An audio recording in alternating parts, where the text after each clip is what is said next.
Kwa majina naitwa Dr. Colin Kanza kutoka Sickle Cell Program MUHAS. Tunafanya karibu sana na JAI, watu wanaotoa elimu kuhusu uchangiaji wa damu katika Tanzania. Naona wamejikita sehemu mbalimbali.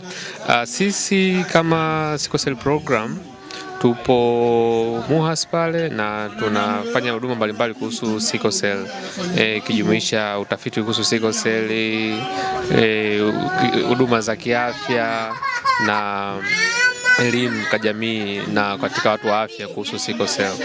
Leo tuko Pugu hapa, Pugu Hospital, tunatoa elimu kuhusu ugonjwa wa sickle cell, pia tunapima sickle cell haswa kwa watoto na vijana ambao bado hawajaingia kwenye ndoa, na pia tupo pamoja na watu wa uchangiaji wa damu. Tunaenda pamoja kwa sababu hizi huduma zote zinategemeana, kwa sababu mgonjwa wa sickle cell mara nyingi huwa wanahitaji damu na wanalazwa kwa sababu ya upungufu wa damu. Hivyo tunafanya karibu sana na watu wa uchangiaji wa damu ili tunapopata wagonjwa wetu wa sickle cell wasikose damu kwa kipindi ambacho wanakuwa wanahitaji wapo hospitalini.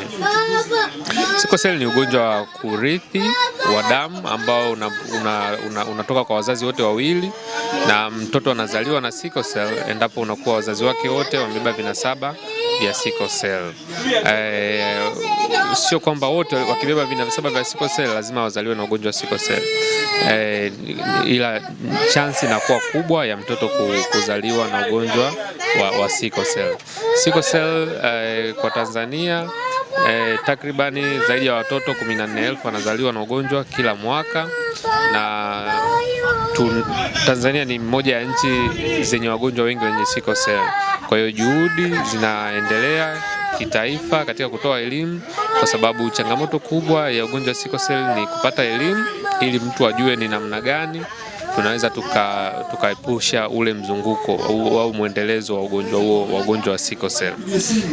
Hivyo basi tunatoa rai watu wapime, wajue afya zao ili wafanye maamuzi ambayo yataweza kuzuia mwendelezo wa ugonjwa wa sickle cell.